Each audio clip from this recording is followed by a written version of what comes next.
قبل أن أبدأ الفيديو 9% من المشاهدين ليسوا مشتركين. إذا عجبك المحتوى اشترك في القناة. أولا سنقوم بتغيير الريزولوشن تبع على الجيم. نقوم بتغييره إلى 300 والهايت 600.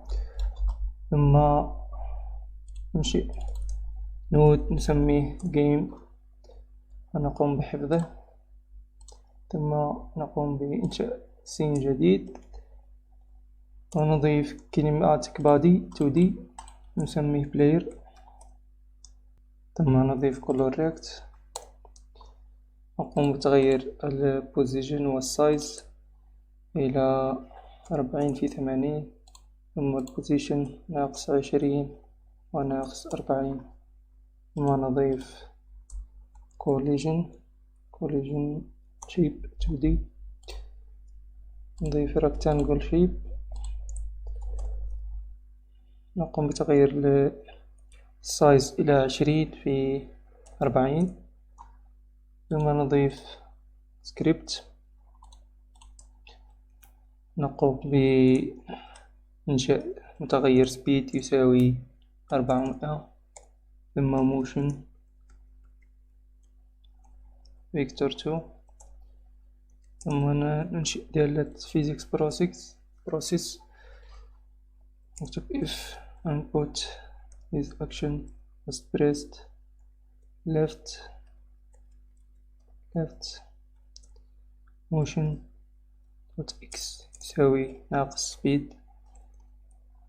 if input is action pressed right motion x يساوي speed. ثم else motion x يساوي 0. ثم motion يساوي move and slide motion. ثم نقوم بحفظ السين. ثم نقوم بإنشاء سين جديد area 2D نسميه car. نقوم بحفظه. ثم ننشئ نفس الشيء color rect و collision shape. نقوم بحفظ الإعدادات من البلاير copy ثم paste ثم copy paste. نقوم بتغيير لون السيارة إلى الأحمر ولون اللاعب إلى الأخضر. ثم نقوم بإنشاء visibility notifier. غرضه هو عندما تخرج السيارة من الشاشة ستحذف تلقائيا. ثم ننشئ سكريبت في الكار. نقوم بإنشاء متغير speed يساوي 10. ثم func physics process position x y زائد يساوي speed تتزايد حسب speed. ثم نقوم بربط السيجنال عندما تخرج السيارة. سنقوم بحذف السيارة. ثم نقوم بربط السيجنال بتاع area 2D عندما يدخل اللاعب في السيارة. ستتوقف اللعبة مؤقتا true. ثم yield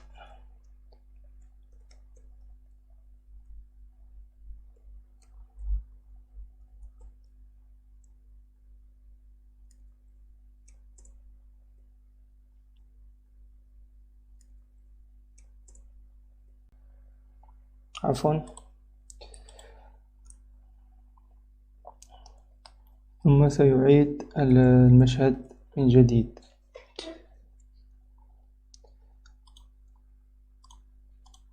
قم بإنشاء static body في المشهد الأساسي.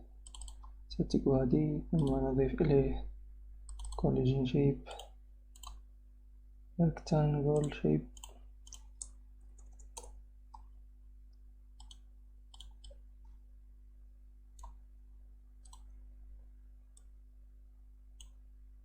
ثم نضيف اللاعب في المشهد،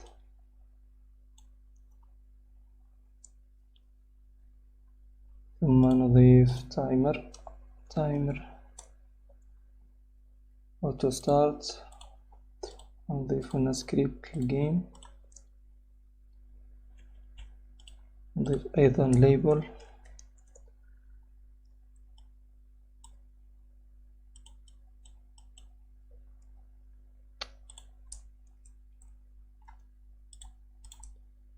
score،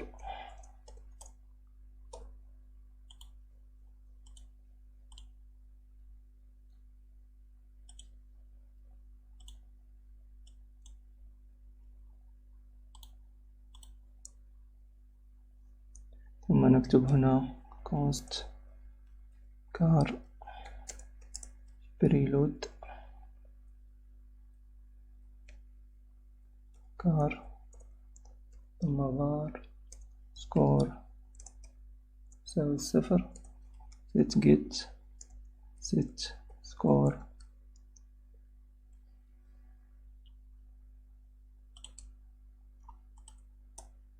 ثم ننشئ دالة set score value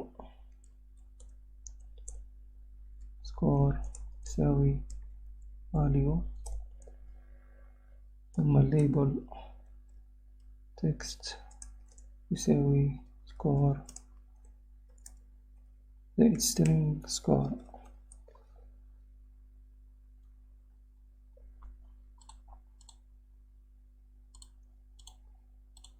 ثم نكتب هنا في الكار نقطتين، يعني البارنت سكور زائد 1، يعني كلما اختفت السيارة يزيد في السكور 1.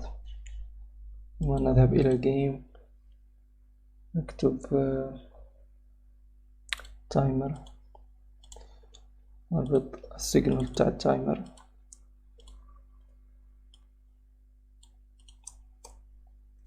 نضيف هنا دالة add car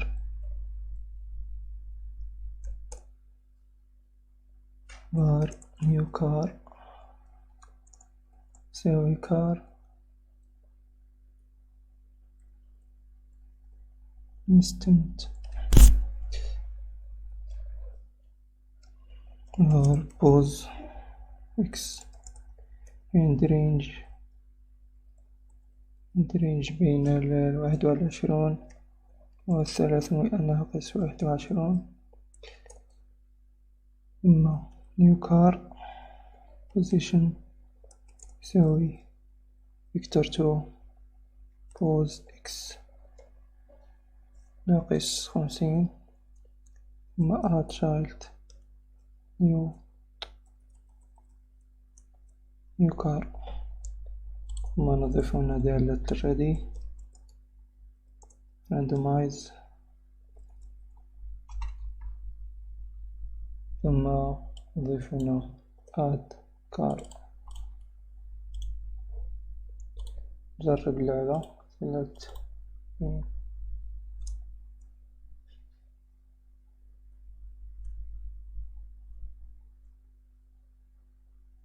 وعندما تلمس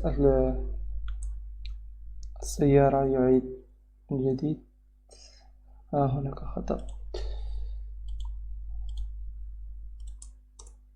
لازم أرجع للبوز إلى فولس.